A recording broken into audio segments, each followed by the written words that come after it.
సంవత్సరాల తరబడి ఎన్ని మందులు వాడినా మీ మోకాల నొప్పులు తగ్గట్లేదా? ప్రాణ పెయిన్ క్లినిక్ లో అత్యాధునిక చికిత్స.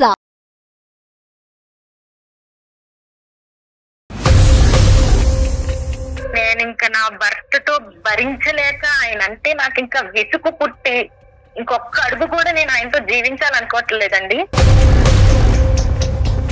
నా వల్ల అవ్వదు, ఈయనతో పెట్టుకుంటే ఇంకా నేను ఎదగలేను, నా పిల్లల్ని సుఖంగా చూసుకోలేను. ఆ బుర్రకి ఇంకా ఎంత చెప్పినా ఎక్కడ మూర్ఖుడు, పెద్ద మూర్ఖుడండి బాబు. నువ్వు పేరుకి రాజమ్మ, రాజు మహారాజులా ఫీల్ అయిపోయి నువ్వు వేషాలు అనేది వెయ్యొద్దు ఇక్కడ. అంత బిజీలోనూ నేను ఆయన బట్టలు ఐరన్ చేయాలంటండి. ఐరన్ లేకపోతే, ఐరన్ బట్ట లేకపోతే అసలు రానే రాడండి ఫుడ్ కోర్ట్కి. ఐరన్ బట్ట ఉంటేనే బయటకు వస్తాడు. ఎంతో కష్టపడి ఒక ఇల్లు అనేది కొన్నామండి నేను. ఆ ఇంటికి సడన్ గా ఒకళ్ళు వచ్చి మీరు వెంటనే ఖాళీ చేసి వెళ్ళిపోండి అని అంటే నాకు షాక్ లో ఉండిపోయానండి. నేను అసలు క్రికెట్ బెట్టింగ్లు పెట్టాడంటండి ఆ మహానుభావుడు. క్రికెట్ బెట్టింగ్ లో ఇల్లు తాకట్టు పెట్టాడంట.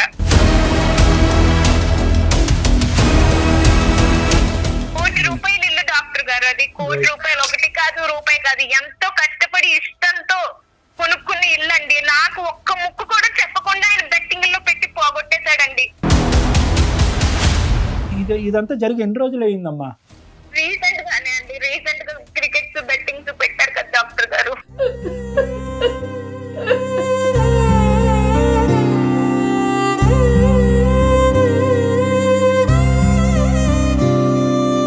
₹1,00,00,000 వస్తే 30 కోట్లు వచ్చేది. అప్పుడు ఇలా మాట్లాడేదా తను? ఏంటి ఇప్పుడు ప్రశ్నిస్తే సమాధానం ఏంటి అతని దగ్గర నుంచి? మా ఫ్రెండ్ కి 50,000 పెడితే 30 లక్షలు వచ్చింది. వాళ్ళ భార్యకి 5 లక్షలు పెట్టి నెక్లెస్ చేయించి 10 లక్షలు సేవింగ్ చేసుకొని ఇంకో 15 లక్షలు వాళ్ళ భార్య ఇచ్చి మళ్ళీ ఆడమని చెప్తుంది.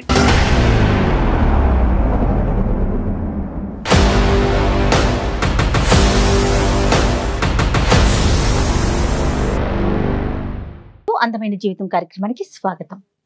నమస్తే కళ్యాణ్ గారు. కళ్యాణ్ గారు, సిరి అనే ఒక అమ్మాయి మనకి మెయిల్ చేసిందండి. వైఫ్ అండ్ హస్బెండ్ కొన్ని కారణాలతో విడిపోదాం అనుకుంటున్నారట. సో కళ్యాణ్ గారితో నేను మాట్లాడాలండి. కాల్ చేసేస్తానండి. చేయండి జయ గారు.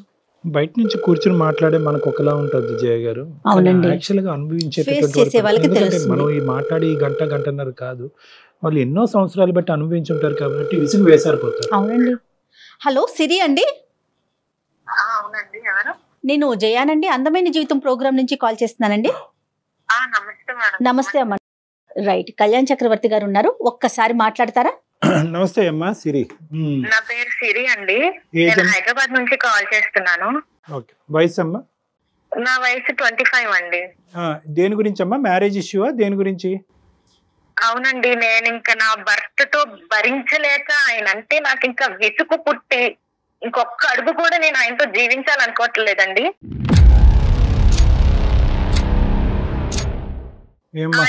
ఆయనని వదిలేసి నా పిల్లల్ని తీసుకుని నేను మా ఇంటికి వెళ్ళిపోవాలనుకుంటున్నానండి, మా అమ్మ నాన్నల దగ్గరికి.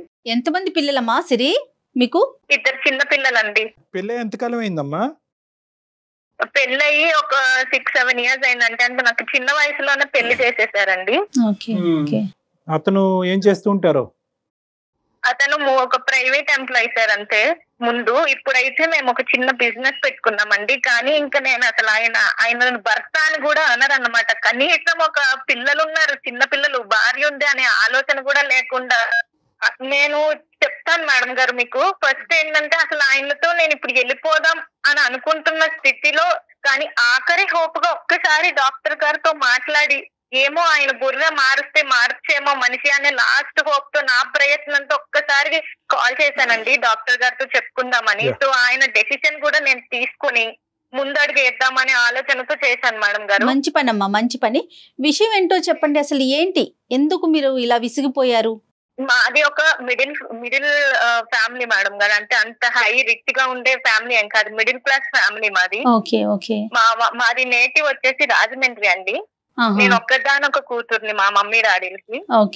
సో అంటే మాదంతా చెప్పినట్టు నేను మా డాడీ గారి ఫ్యామిలీలో ఏంటంటే అందరూ మంచి positions, well settled employees, government employees, bank jobs అలాగా ఉన్నారండి.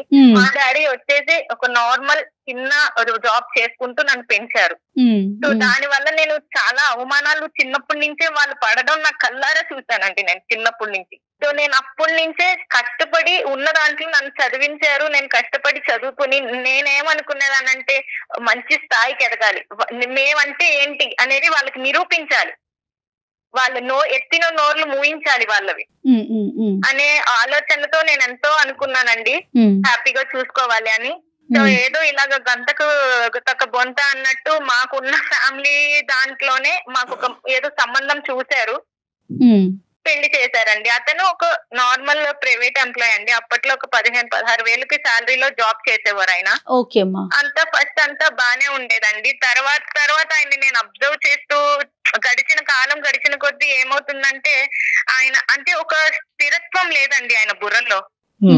జాబ్స్ మారుతూ ఉండేవాడు, ఆ జాబ్ నచ్చలేదు అనేవాడు, వెంటనే ఇంకోటి మారిపోయేవాడు, సరిగ్గా అసలు ఏ జాబ్ చేసేవాడు కాదండి. ఎన్ని ఉద్యోగాలు మారాడమ్మా ఇన్ని సంవత్సరాలు మీ పెళ్లిలో?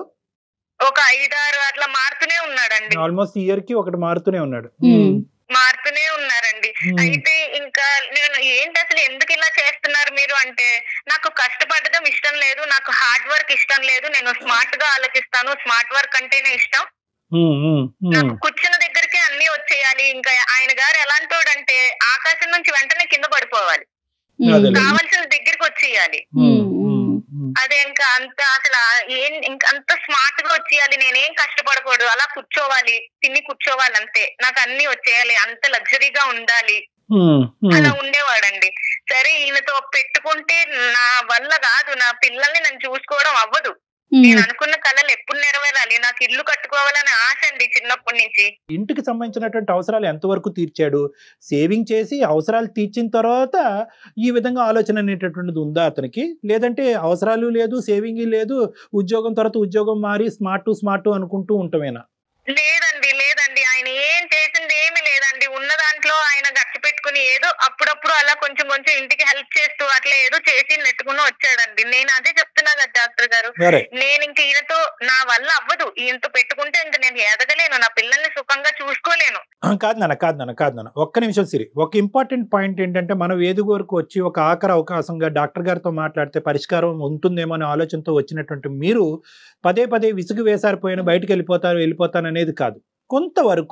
కొంతవరకు వ్యక్తిత్వం గురించి కొద్ది విశ్లేషణ మాకు చెప్తే కనుక దాన్ని బట్టి ఆలోచన.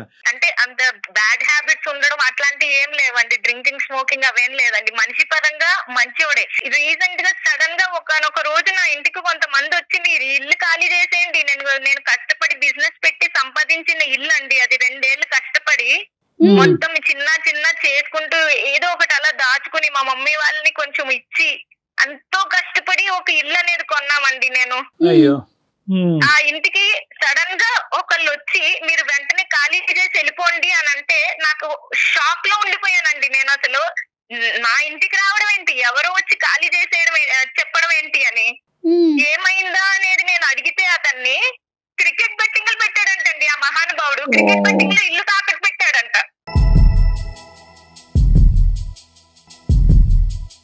ఓహో, స్మార్ట్ అంటే ఇలాంటి స్మార్టా? అదే కదా మేడం గారు నా బాధ అంతాను. మంచి దారిలో ఎంత ఎవరు కాదంటారండి, ఇలా బెట్టింగ్లు ముందర కూడా అట్లాగే చేసేవాడండి, నాకు తెలియకుండా చేసేవాడు. అంటే ముందరంటే ఎప్పుడమ్మా, ఎన్ని సంవత్సరాల నుంచి అతనికి అలవాటు ఉంది బెట్టింగ్ అనేది? ఒక 1 year నుంచి అండి, 1-2 years నుంచి. అంటే క్యాంటీన్ దగ్గర పెట్టడం వల్ల జనాలు ఎవరెవరో వస్తారు, ఎవరినో చూసి ఎవరో ఆలోచన ఇచ్చారని చెప్పేసి వాళ్ళ ఫ్రెండ్ ఎవరో ఇలాగే పెట్టాడంటండి బెట్టింగ్, అతనికి డబ్బులు వచ్చాయంట, వాళ్ళ వైఫ్ కి అది కొన్నాడు ఇది కొన్నాడు అని చెప్పేసి ఈయన కూడా పెట్టాడంటే. క్యాంటీన్ ఏంటమ్మా, మీరు బిజినెస్ నడిపిస్తున్నారు ప్రస్తుతం? అది చెప్పిందండి. అదే సార్, మేము కష్టపడి నేను ఒక ఆలోచనతో ఆయనకు బిజినెస్ అనేది మేము ఒక మొబైల్ ఫుడ్ కోర్ట్ లాంటిది పెట్టామండి. పెట్టారు కానీ ఒక స్థిరత్వం లేనటువంటి వ్యక్తికి ప్రతిరోజు ఒక నెలసరి జీతం కాకుండా ప్రతిరోజు చేతుల్లో డబ్బులు కనిపిస్తే కనుక ఈ మనిషి ఆలోచన ఏ విధంగా పోతుంది అనేటటువంటి ఆలోచనతో మీరు ముందు చూపుతో బిజినెస్ అనేది పెట్టారా? లేదంటే అదే సార్, అవును. అంటే మనది అనే ఆలోచన ఉంటే ఇక్కడే ఉండి మంచిగా చేసుకుంటారు కదా, సొంత బిజినెస్ అంటే అనుకుని ఆయన ముందు ఒప్పుకోలేదండి. నేను ఎన్నిసార్లు అడిగినా ఆయన ఒప్పుకోలేదే. నేనేం పెట్టుకునేదేంటి, నేనేం చేయను, నేనేం చూడను అన్నాడు. కానీ నేను ఎంతో ఒప్పిస్తే సరే అని ఓకే అని ఆయన ఒప్పుకున్నారండి. ఎంత ఖర్చు అయిందమ్మా? పెట్టుబడి ఎంత అయిందమ్మా? దానికి ఒక 2 lakhs 3 lakhs అయ్యిందండి. నేను ఎవరినో నా ఫ్రెండ్స్ ని వాళ్ళని వీళ్ళని అడిగి నేను తీసుకొస్తాను, నువ్వు కూడా ఎవరినో అడిగి తీసుకురా, మళ్ళీ ఇది సక్సెస్ అయ్యాక వాళ్ళకి తిరిగి ఇచ్చేద్దామని ఏదో ఒకటి అలాగా నేను అమౌంట్ అనేది తీసుకొని పెట్టించానండి. మనీ మీద అతనికి ఎంత కంట్రోల్ ఉందమ్మా? కంట్రోల్ అంటేనండి పర్లేదు, అంటే నన్ను అడిగేవాడు ఎప్పుడైనా కావాలి అన్న. ఆయన కౌంటర్ లో ఉంటారు కాబట్టి తీసుకునేవాడు. అంత లావిష్ గా ఆలోచనలు అయితే ఉంటాయి కానీ ఖర్చులు అయితే అంత ఎప్పుడు చేయలేదండి. కాకపోతే ఇక ఈ 2-3 ఏళ్ల నుంచే ఈయన ఆలోచనలు ఇట్లాగా కొంచెం స్మార్ట్ గా చేద్దాము, ఈ బెట్టింగ్స్ లేకపోతే గ్యాంబ్లింగ్స్ ఇవన్నీ ఆలోచనలు ఆయనకి వచ్చాయండి. ఒక రోజు వాళ్ళు వచ్చి అడిగితే నేను ఇలాగా నా ఇల్లు నేను కొనుక్కున్నప్పుడు అండి ఒక 25-30 లక్షలు పెట్టి నేను కొన్నానండి ఇల్లు. అది ఇప్పుడు దాని వాల్యూ నియర్లీ ఒక 1 crore దాకా ఉంటుంది. 1 కోటి రూపాయలు ఇల్లు డాక్టర్ గారు. అది 1 కోటి రూపాయలు, ఒకటి కాదు రూపాయి కాదు, ఎంతో కష్టపడి ఇష్టంతో కొనుక్కున్న ఇల్లు అండి. నాకు ఒక్క ముక్కు కూడా చెప్పకుండా ఆయన బెట్టింగ్ లో పెట్టి పోగొట్టేశాడండి. కాదు నాన్న, ఎవరి పేరునుంది ఇల్లు? ఎవరి పేరునుంది? ఎలా పోయి ఉంటుంది? కాగితాలు ఎవరి దగ్గర ఉన్నాయి? ఆయన దగ్గరే ఉన్నాయండి. ఆయన పేరు మీదే రాసాము. అయ్యో రామా.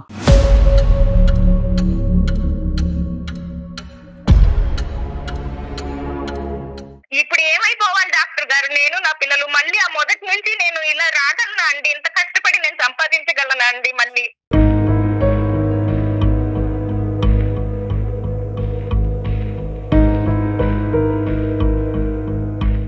అయిపోయిన కాలం మళ్ళీ రాదు కదండి. అందులో ఎంత కష్టం అది. రెండో ఇల్లు 3వ ఇల్లు కాదు, వాళ్ళ సర్వస్వం అంతా కూడా ఇల్లే. అమ్మా ఇప్పుడు ఇదంతా జరిగి ఎన్ని రోజులు అయిందమ్మా? రీసెంట్ గానే అండి. రీసెంట్ గా క్రికెట్ బెట్టింగ్స్ పెట్టారు కదా డాక్టర్ గారు.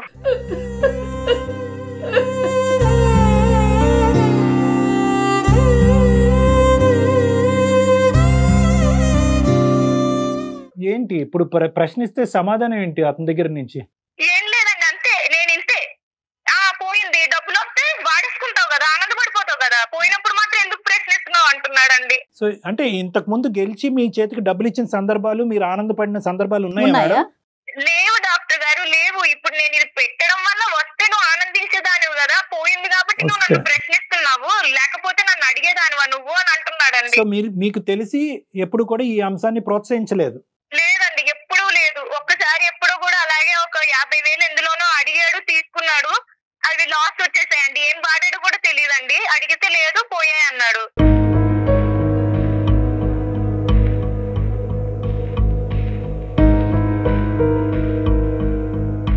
అమ్మ యావరేజ్ గా నా దగ్గర రోజుకి ఒక 60-70 కేసులు చూస్తే, 50-60 కేసులు చూస్తే కనుక అట్లీస్ట్ ఈ మధ్యకాలంలో దురదృష్టమో ఏంటో మరి నాకు తెలియదు కానీ యావరేజ్గా 10-12 కేసులు ఈ ఘోరాతి ఘోరమైనటువంటి బెట్టింగ్లో మొత్తం అతను కుటుంబం సర్వస్వం ఇల్లు అన్నీ అమ్ముకుని తాకట్టు పెట్టేసుకుని ప్రైవేట్ యాప్స్కి వెళ్ళిపోయి ప్రైవేట్ యాప్స్లో లోన్స్ తీసేసుకుని ఆ లోన్ మీద ఇంట్రెస్ట్ ఏమో వచ్చి 10 రెట్లు 20 రెట్లు ఉంటుంది. దాని గురించి ఏంటంటే ఎవరికీ చెప్పకుండా వాళ్ళు బ్లాక్మెయిల్ చేస్తూ, వాళ్ళు ఏ స్థాయిలో బ్లాక్మెయిల్ చేస్తారంటే నువ్వు అప్పు ఇంకో 15 రోజుల్లో తీరుస్తావా, లేదంటే మొత్తం వీళ్ళు ఫోన్ యాక్సెస్ తీసేసుకుంటారు. వాళ్ళ పాస్కోడ్ ఫోన్తో పాటు వీళ్ళు ఫోన్ కంప్లీట్గా ట్రాక్ చేసేసి ఆ ఫోటోలు గిటోలు కాంటాక్ట్స్ అన్నీ తీసేసుకుని నువ్వు ఇంత సమయంలో నువ్వు అప్పు తీరుస్తావా, లేదంటే నీ భార్య నీ మొత్తం పిల్లలందరి యొక్క ఫోటోలు మార్ఫింగ్ చేసి నగ్నంగా మేము మొత్తం అందరికీ నీ కాంటాక్ట్స్ అన్నింటికి డిస్ట్రిబ్యూట్ చేయాలా అనేటటువంటి బ్లాక్మెయిల్తో సూసైడ్ చేసుకున్నటువంటి వాళ్ళు అబ్బో ఎంతో మంది ఉన్నారు జయ గారు. కాదు కళ్యాణ్ గారు, ఒకవేళ బెట్టింగ్లు పెట్టినప్పుడు గెలిస్తే ఓకే, ఓడిపోతే అంతకి మించి నష్టం వస్తుందనే వాళ్ళ మైండ్ సెట్ పనిచేయదండి. మేడం నిజంగా నేను చెప్తున్నాను, గెలుపు అనేటటువంటిది బెట్టింగ్లో 0.5%. అది ఒక కళలో లోకం. అదేంటంటే కనుక 0.5% రియాలిటీ బెట్టింగ్లో గెలిచేటటువంటి పరిస్థితి ఉన్నా కూడా ఆ బెట్టింగ్ యాడ్స్ కానీ ఆ యాప్స్ కానీ మన టీవీలో చూసే అడ్వర్టైజ్మెంట్స్ కానీ ఎలా చూపెడతాయంటే ఒక మనిషికి నువ్వు 99.5% గెలుస్తావు అన్నట్టుగా చూపెడతాయి. సో దానికి ఏంటంటే ఇటువంటి ఆలోచన శైలి, ఇటువంటి వ్యక్తిత్వం ఉన్న వాళ్ళు మనందరం పోయి ఎందుకు బెట్టింగ్ ఆడలేదు, ఇటువంటి ఆలోచన శైలి ఏది స్మార్ట్నెస్ గా ఉండాలి, తక్కువ సమయంలో ఎక్కువ డబ్బులు సంపాదించాలి, కుక్కలా కష్టపడకూడదు, తక్కువ సమయంలో సంపాదిస్తే కనుక మనం లగ్జరీస్ అనుభవించవచ్చు, కష్టపడి సంపాదించే వాళ్ళందరూ పిచ్చోళ్ళు అనేటటువంటి ఇటువంటి తొందరపాటుతనం, ఇటువంటి పిచ్చితనం ఉండేటట్టు వీళ్ళు వాస్తవానికి తెలివైన వాళ్ళే, కానీ వాళ్ళ తెలివితేటల కంటే వాళ్ళు తీసుకునేటట్టు రిస్క్ ఎక్కువ ఉంటుంది అనమాట, అడ్వెంచరస్ రిస్క్ అంటా ఉంటుంది. వీళ్ళెవ్వరూ కూడా బెట్టింగ్ చేసేటటువంటి వాళ్ళు వాస్తవానికి ఈ రోజు సిరి గారి ఇల్లు కష్టార్జితంతో సంపాదించినటువంటి ₹1,00,00,000 ఇల్లు పోగొట్టుకోవటం వల్ల ఈ రోజు ఆవిడ ఇలా బాధతో మాట్లాడుతున్నారు. కానీ ఈ వ్యక్తి ఎవరైతే ఉన్నారో అతని వ్యక్తిత్వంలో లోపం ఉంది, కానీ మనిషి మంచోడే. అవును, కష్టపడి ఒక ₹10 ఎక్కువ సంపాదిస్తే కనుక నా కుటుంబమే సంతోషపడుతుంది అనేటటువంటి స్వార్థంతో తప్పుదోవలో పోయాడు. వీళ్ళు ఎలా ఉంటారంటే, వీళ్ళ సైకాలజీ ఎలా ఉంటుందంటే, గెలిచిన 1% చూస్తారు. వీళ్ళు గెలవట్లేదని కాదు, వీళ్ళ భర్త కూడా గెలిచి ఉంటాడు, ₹100 ₹10 గెలిచి ఉంటాడు, ₹90 పోయి ఉంటుంది. అయితే ఏంటంటే ఈ ₹10 కాస్త రేపొద్దున ₹90 అవుతుందేమో అనేటటువంటి ఆశతో, విపరీతమైనటువంటి ఆలోచనతో ఆ గెలుపు రాకపోయినా గెలుపులో తేలుతూ ఉంటారు. ఆ ₹10 కూడా వీళ్ళు గెలిచినటువంటి ఆ ముష్టి ₹10 కూడా వాడు ఏం చేస్తాడో తెలుసా, ఆ యాప్ వాడు, ఈ వెబ్సైట్ వాడు, వీడు వ్యాలెట్ లో వేస్తాడు, వీడు పర్సులో పెడతాడు, వాడి చేతికి ఇవ్వడు, పర్సులో పెడతాడు.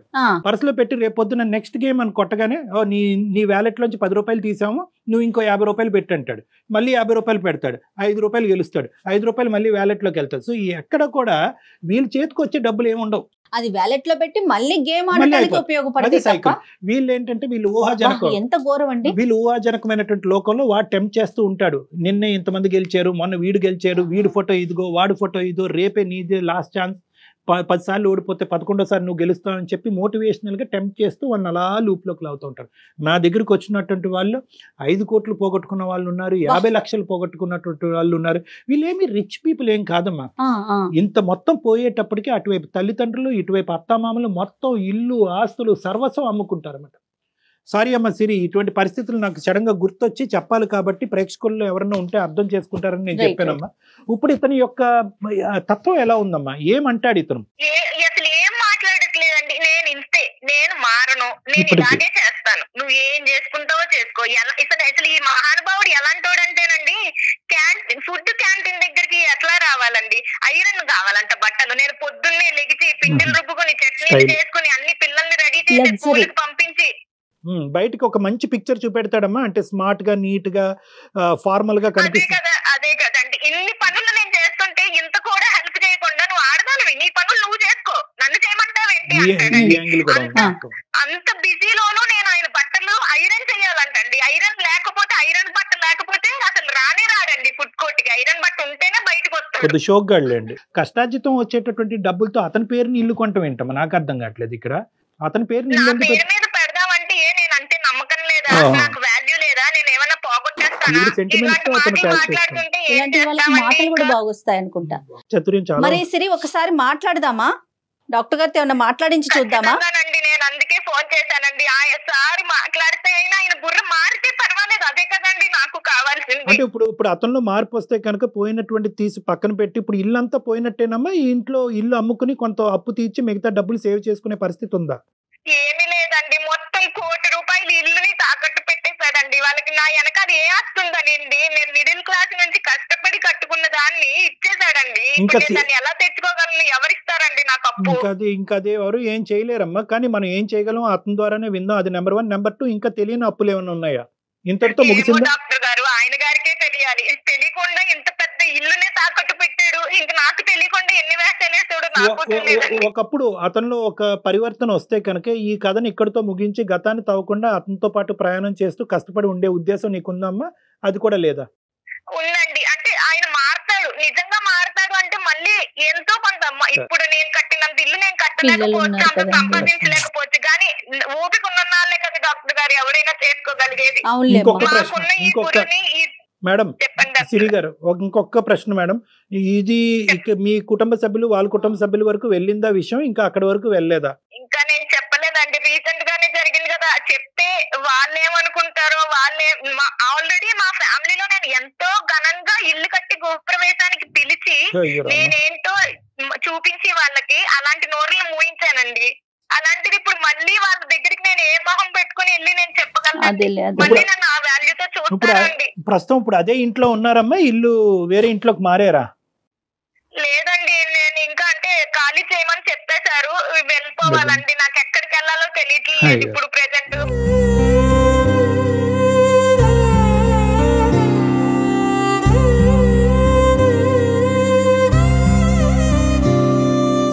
అతని పేరేంటమ్మా?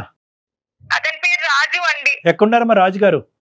ఇప్పుడు ఫుడ్ క్యాంటీన్ దగ్గరే ఉన్నారండి, అక్కడనే ఉన్నారు. నేనే ఈ రోజు ఇంకా నాకు ఓపిక లేదని మార్నింగ్ నేను కొంచెంసేపు ఉన్నాక వస్తాను నువ్వు వెళ్ళు అని చెప్పేసి ఆయన పంపించానండి, అన్ని సెట్ చేసేసి అక్కడ చూడమ్మా. అతను మరి క్యాంటీన్ దగ్గర బిజీగా లేకపోతే ఒకసారి ఫోన్ కలుపు, నేను మాట్లాడాలనుకుంటున్నా. ఖచ్చితంగా చేస్తాను డాక్టర్ గారు, ఒక్క నిమిషం అండి. ఓకే నాన్న. आपका कॉल होल्ड पर है, कृपया प्रतीक्षा कीजिए, please stay on the line. Hello hello series చెప్పు. ఏంటి? ఎక్కడున్నారండి? ఇక్కడ ఉంటాను, క్యాంటీన్ దగ్గర ఉన్నా. సరే కానీ నేను నా ఊరు వెళ్తున్నాను పిల్లల్ని తీసుకొని. ఎందుకు? ఏమైంది? ఎందుకు వెళ్తున్నావు? లేదండి నేను రావట్లేదు, మీరే అది చూసుకోండి సరేనా, మీరే అది మెయింటైన్ చేయండి. నేనైతే ఇంకా నేను వెళ్ళిపోతున్నానండి పిల్లల్ని తీసుకొని, ఇంకా రాను. ఒక్కడి వల్ల ఎలా అవుతుంది? అవన్నీ చూసుకోండి, నాకేం సంబంధం లేదండి. ఇంకా నేను మీతో ఉండలేనండి, నేను వెళ్ళిపోతున్నాను నా పిల్లల్ని తీసుకొని. ఆఖరిసారిగా నేను ఒకసారి మన కళ్యాణ్ చక్రవర్తి గారు డాక్టర్ సైకియాట్రిస్ట్ ఆయనతో నేను ఈ విషయం అనేది నేను చెప్పానండి, మన విషయము.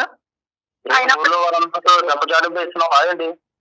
డప్పు లేదు పప్పు లేదు, నేను కాల్ అనేది కలిపాను. ఒకసారి ఆయన లైన్ లో ఉన్నారు, ఆయనతో మాట్లాడండి. మీరు ఆ క్యాంటీన్ ఎవరికైనా అప్పు చెప్పి ఒక 10 నిమిషాలు పక్కకు వచ్చి మాట్లాడండి.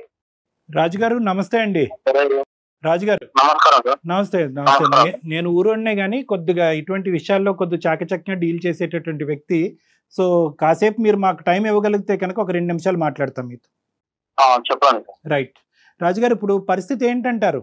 ఇప్పుడు మీరు ఏదో బెట్టింగ్ ఇలాంటి వాటిల్లోకి వెళ్ళి చాలా వరకు డబ్బులు పోగొట్టుకుని ఆఖరికి కష్టపడి సంపాదించినటువంటి ఆ ఇల్లును కూడా, సర్వస్వం అంతా కూడా ఈరోజు దారదత్తం అయింది, తాకట్టు పట్టింది. ఇప్పుడు ఎక్కడ ఉండాలో తెలియనటువంటి పరిస్థితి ఏర్పడిందని చెప్పి సిరి గారు బాధపడుతున్నారు. రాజుగారు ఏంటి మీకు దీని వెనకాల ఉన్న ఆలోచన ఏంటి? ఎందుకు ఇలా జరిగింది? ఇప్పుడు రెక్టిఫికేషన్ ప్రాసెస్ ఏంటి?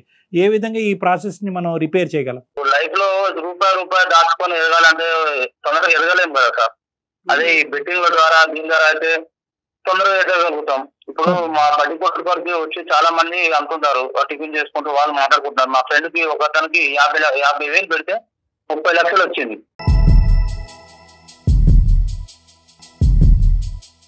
చూసారా డాక్టర్ గారు, బెట్టింగ్ అంట పక్కన వాళ్ళని చూసి పెట్టాడంట. ఇప్పుడు ఈయన చేసే వ్యవహారం అంతా అట్లాగే ఉంటుందండి, నా తల మీద తీసుకొచ్చాడు. సార్ ఇప్పుడు మాకు ఎలాగో క్యాంటీన్ కాబట్టి దాని మీద ఎట్లాగో బిజినెస్ చేస్తాము. ఏదో స్మార్ట్. ఇప్పుడు మా ఫ్రెండ్ కి 50,000 పెడితే 30 లక్షలు వచ్చింది. వాళ్ళ భార్యకి 5 లక్షలు పెట్టి నెక్లెస్ చేయించి 10 లక్షలు సేవింగ్ చేసుకొని ఇంకో 15 లక్షలు వాళ్ళ భార్య ఇచ్చి మళ్ళీ ఆడమని చెప్తుంది. ఎందుకు చెప్తుంది? ఎంకరేజ్మెంట్ చేస్తుంది వస్తాయని. మనకు కూడా ఎవరైనా ఆశపడడంలో తప్పలేదు కదా సార్. కాదు, అతను ఒక్కడే ఆడుతున్నాడా మొత్తం? ఇది మీ ఇంకెవరు ఆడట్లేదా? ఇందులో గెలిచిన వాళ్ళు చాలా మంది ఆడుతున్నారు, చాలా మంది ఆడుతున్నారు. ఇప్పుడు మనం చూడట్లేదు ఐపీఎల్ మ్యాచ్లు, బిట్టింగ్ చూస్తున్నాం సార్, చూస్తున్నాం, కాదనట్లేదు. కానీ ఓడిపోయినటువంటి వాళ్ళు ఒక్కరు కూడా కనిపించలేదా మీకు? కనిపిస్తారు సార్. మన లక్కు సార్, అది మన లక్కు. అవును, అబ్బో. కానీ మరి ఇక్కడ ఎక్కడ పోయింది? వెంట్రుకి పోలేదు, జుట్టే ఊడిపోయింది. ఇక్కడ వెంట్రుకి ఎక్కడ పోయింది? అయిపోయింది కదండి. మొత్తం అంతా కూడా పిల్లలతో పాటు మీరు ములగటమే కాకుండా మొత్తం కుటుంబాన్ని అంతా ముంచేశారు. మళ్ళీ ఈ ₹1,00,00,000 ప్రాపర్టీ జీవితకాలంలో ఎప్పుడు సంపాదిస్తారో ఎవరికీ తెలీదు.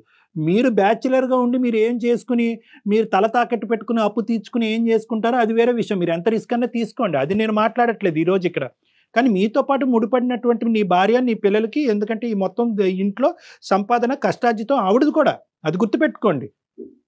ఇప్పుడు ఎక్కడ వెళ్ళి ఉంటారు? నో రాజు ఒక్క నిమిషం. ఎంతో కొంత వస్తుంది, కానీ పోగొట్టుకున్నటువంటి ఆస్తి పిల్లలు రేపొద్దున పిల్లలకి ఎన్నో విధాలుగా చదువులు కావచ్చు, పెళ్లిళ్ళు కావచ్చు, ఎన్నో విధాలుగా ఈ రోజు ₹1,00,00,000 10 కోట్లు అవ్వచ్చు రేపొద్దున. చాలా విచిత్రంగా మాట్లాడుతున్నారు రాజుగారు. ఎంతో కొంత వస్తుందని పాత ఆస్తిని పోగొట్టుకుంటామా? ఉన్నదాన్ని పోగొట్టుకుంటారా? ఈ నష్టం అనేటటువంటిది కొద్దిగా కూడా మీలో పశ్చాత్తాపం గానీ ఒక ఫీలింగ్ గానీ క్రియేట్ చేయట్లేదా రాజుగారు? పశ్చాత్తాపం అంటే ఇప్పుడు వాళ్ళు ఎదుటి వారం చూసి మనం బతకడం, వాళ్ళని చూసి అబ్బా వానికి ఇంత వచ్చింది అంత వచ్చిందని మనం స్వార్థపడకూడదు. మనం కూడా మన అదృష్టాన్ని ప్రశ్నించుకోవాలి సార్. కాదు ఒక్క నిమిషం సిరి, నువ్వు ఒక 2 నిమిషాలు అతనితో మాట్లాడమ్మా. అసలు అతను ఏమంటున్నాడు అంటే కనుక వాళ్ళు ఎవరినో చూశాను, వాళ్ళు గెలిచారు అని అంటున్నాడు. వాళ్ళు ఎవరు అనేది మీ షాప్కి వచ్చినటువంటి వాళ్ళు నీకు కనిపించారమ్మా? వాళ్ళు నీతో కూడా చెప్పారా ఎవరే బాబు 50,000 పెడితే సిరి మేము 50,000 పెడితే? ఏం చెప్పలేదండి. రోజు తినడానికి చాలా మంది వస్తూ ఉంటారు కదండి, అలా ఈయన కూర్చుని ఆయన క్యాష్ కౌంటర్ దగ్గర కూర్చుంటాడండి. ఆయన ఎవరితో మాట్లాడేదో నేను అనకాల నా పనుల్లో నేను ఉంటానండి. ఆయన ఎవరితో మాట్లాడుతున్నాడు ఏం చేస్తున్నాడు అంత గమనించుకోం కదండి.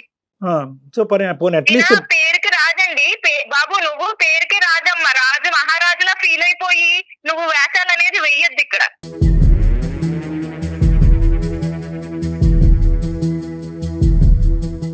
అసలు మూర్ఖుడండి, పరమ మూర్ఖుడులా బిహేవ్ చేస్తున్నాడు. ఎన్నిసార్లు చెప్పినా మాటే వినట్లేదండి. అసలు నేను చేసిందే కరెక్ట్, నేను వెళ్ళేదే కరెక్ట్ అనుకుంటున్నాడు తప్ప నా మీద బేస్ అయ్యి ఒక పిల్ల ఉంది, పిల్లలు ఉన్నారు, భవిష్యత్తు ఉంది, అదేమో ఆలోచన లేదండి. ఉంది కదా, ఓపిక ఉంది కదండి, బుర్ర ఉంది కదా, తెలివి ఉంది కదా, మంచిగా వాడుకోవచ్చు కదండి. బెట్టింగ్లు గ్యాంబ్లింగ్లు ఏంటి డాక్టర్ గారు?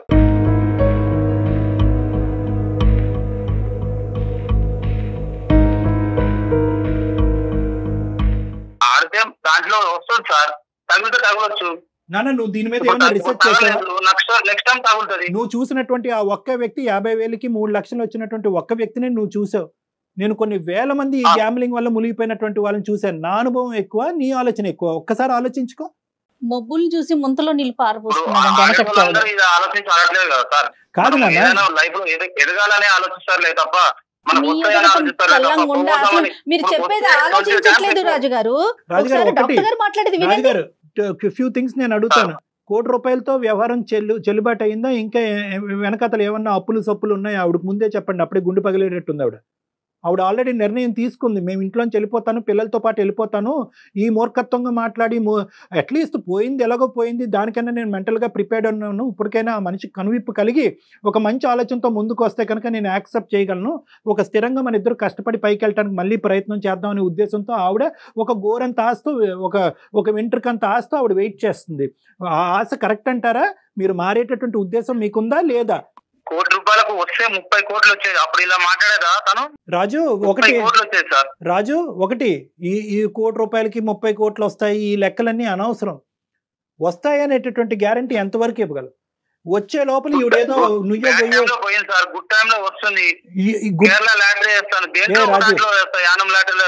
నాకు అర్థం కావట్లేదు నాన్న.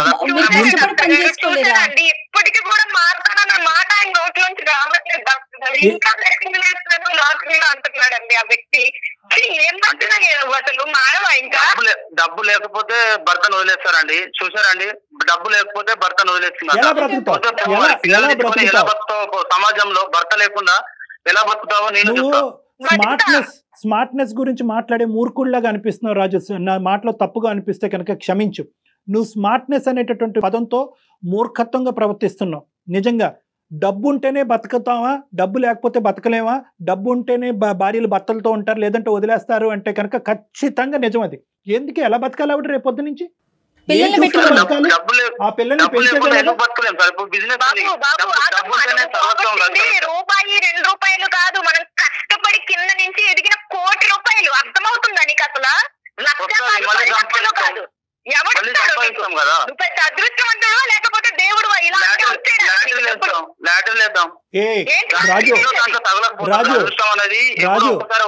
ప్రతి మనిషికి ఒక పిచ్చి ఉంటుందేమో గానీ ఇది నీకుండేటటువంటి పిచ్చి కళల పిచ్చి. నువ్వు ఊహాజనకమైనటువంటి కళల లోకంలో తేలుతున్నావు, రియాలిటీకి చాలా దూరంగా వెళ్ళిపోతున్నావు. ఇది మంచిది కాదు. రేపొద్దున నేను ఇది అవుతాను, one day I will become king అని ఆ పాత సినిమా రాజేంద్ర ప్రసాద్ లాగా ఉంది మాట. వాళ్ళని చూసి అబ్బా వాడికి తగిలింది వీడికి తగిలింది అదే మనకు వచ్చే బాగుందని స్వార్థంగా ఆలోచించే బదులు మనం కూడా ఒకసారి ట్రై చేస్తే మనకు వస్తుంది కదా నాన్న. ట్రై చేయొచ్చు. ఇందాక జీవితంలో ఒకసారి ఉంటుంది. ఎప్పుడైనా కూడా నువ్వు ఇలాంటి రిస్క్ తీసుకోవాలి అంటే, స్మార్ట్ గా రిస్క్ తీసుకోవాలంటే కనుక రిస్క్ వల్ల జరిగేటటువంటి నష్టం నీతో పాటు ఎవరున్నారు, ఎవరు మునిగిపోతున్నారు అనేటటువంటి ఆలోచన కూడా చాలా ఇంపార్టెంట్. అదృష్టం సార్, అదృష్టం వరించినప్పుడు ఖచ్చితంగా నీ అదృష్టం తగలయ్యా. ఏందే బాబు ఈ అదృష్టం? ఏం అదృష్టం అయ్యా? నీ భార్య ఇలా ఏడవటం అదృష్టమా? ఏది అదృష్టం? మళ్ళీ కష్టపడి ₹1 కష్టపడి ఎప్పుడు కావాలి? దాచుకొని అదేదో ఒకసారి ఇట్లా కుండ బద్దలు కొట్టినట్టుగా రాజు గ్యాంబ్లింగ్ నేను ఒకటి మంచిగా చెప్తున్నాను, నీ బ్రదర్ అనుకో, లేదంటే మీ పెద్దనాన్న అనుకో, మామయ్య అనుకో, మీ తండ్రి అనుకో, నేను ఒక్క మాట పదే పదే నీకు చెప్తున్నాను, నా తరపున నీ రిక్వెస్ట్. గ్యాంబ్లింగ్ అనేటటువంటిది ప్రపంచంలో అతి భయంకరమైనటువంటి ప్రస్తుత సమాజంలో ఉండేటటువంటి ఒక అతి భయానకమైనటువంటి ఒక వ్యసనం. ఈ లోన్ యాప్ల్లోకి ఏమన్నా వెళ్ళావా నువ్వు? ఏం వెళ్ళలేదు సార్. అలాంటివి వెళ్ళలేవు. మరి ఎక్కడి నుంచి వచ్చినాయి ఇంత డబ్బులు? తన పేరు మీద ఉంది కదా, ఎవరేం చేస్తారు, ఇదేం మాట్లాడతాడని ఆడది అనుకుని నన్ను కనీసం నా ఇది కూడా లేకుండా పెట్టేశాడండి. పేపర్లన్నీ ఇచ్చేసాడు, పెట్టి ఆడేశాడు.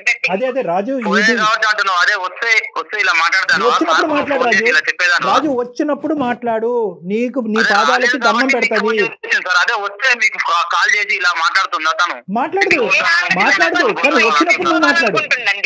వచ్చినప్పుడు నువ్వు మాట్లాడు రాజు. నీతో పాటు పగటకల్ల కంటానికి నీ కుటుంబ సభ్యులు కానీ, నీ చుట్టుపక్కల ఉండేటటువంటి వాళ్ళు కానీ ఎవరు రెడీగా లేరు. ఇప్పటికొచ్చి మీ అటువైపు కానీ ఇటువైపు కానీ తల్లిదండ్రులకి ఎవరికి తెలియదు. ఇది ఎవరికైనా తెలిస్తే కనుక ఈ ఒక్క సెకండ్ కూడా ఈ అమ్మాయిని ఈ ఆలోచన కూడా ఉండేవ్వకుండా పట్టుకెళ్ళిపోయి ఉండేవారు. వెళ్ళిపోతే వెళ్ళిపోమను, ఎలా బతుకుతుందో నేను చూస్తాను.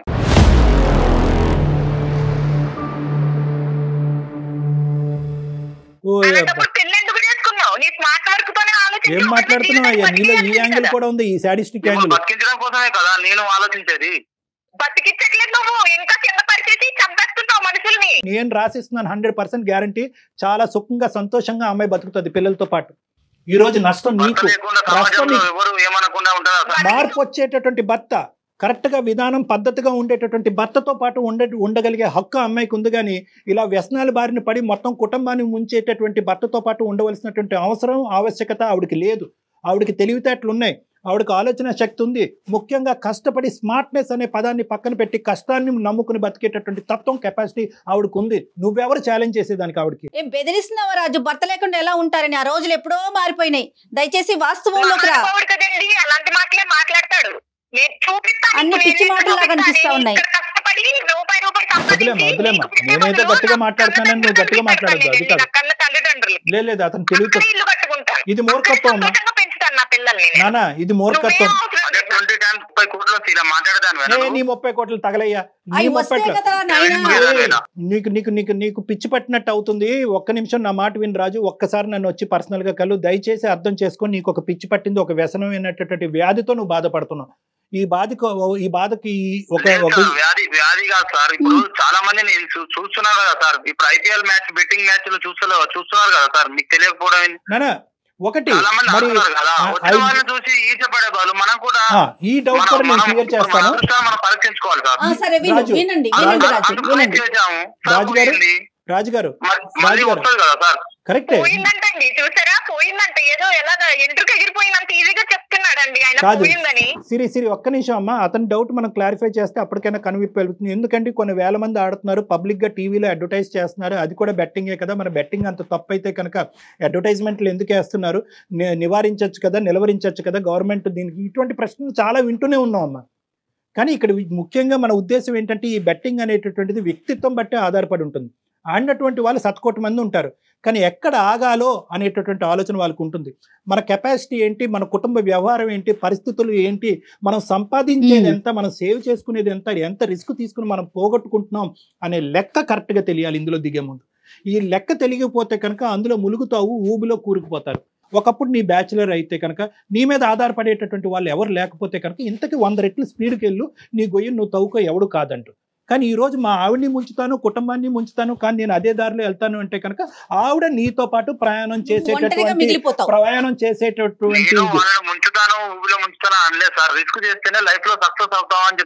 నీ పాట నువ్వే రిస్క్ తీసుకోవాల్సి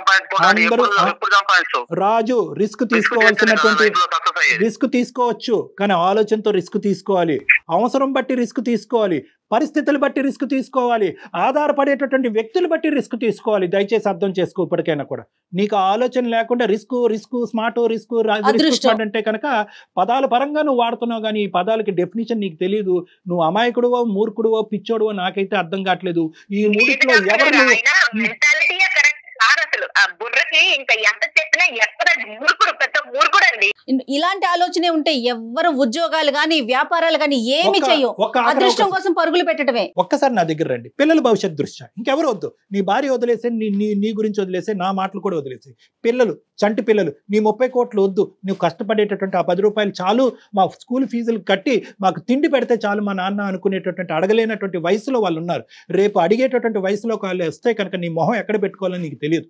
కాబట్టి ఆ పిల్లల భవిష్యత్తు దృష్ట్యా ఒక్కసారి నా దగ్గరికి రా. మీరు డాక్టర్ గారి దగ్గరికి రండి, మాట్లాడండి. ఆయన చెప్పిన దానికి మీరు కన్విన్స్ అయితేనే ముందు స్టెప్ వేయండి, లేదంటే లేదు, మీ ఎవరు ఇష్టం. ఏం చేయలేరు. సార్ మనం ఎంత చేసినా పిల్లల కోసం, పిల్లల భవిష్యత్తు అంటున్నారు కాబట్టి, పిల్లల కోసం కాబట్టి సరే సార్. Very good. దండం పెట్టు. రామ్మ రా నాన్న, please welcome, please welcome. Okay right Siri, ఇంకా దీని ఓకే. సిరి మీరు ప్రొలాంగ్ చేయకండి. ఫోన్ కాల్ అయిపోయిన తర్వాత డాక్టర్ గారిది ఒక్కసారి నేను ఫోన్ నెంబర్ మీకు షేర్ చేస్తాను. ఇమీడియట్ గా తీసుకొని రండి అమ్మ కళ్యాణ్ గారి దగ్గరికి. ఖచ్చితంగా వస్తానండి. ఖచ్చితంగా. Thank you so much. వస్తానంటే Thank you, ma'am. Thank you. Thank you అమ్మా. వస్తానంటే ఈ విజయానికి మొదటి మెట్టు. సో నాకైతే 210% ఇటువంటి కేసెస్ డీల్ చేసేటటువంటి దాంట్లో నాకు అనుభవం ఉంది కాబట్టి ఖచ్చితంగా రండి అమ్మా. I'm positive about this. Right Raju. Okay అమ్మా. Thank you అండి. Thank you, okay ma'am. అమ్మా. Okay right. Thank you, madam. Okay నాన్న, బై.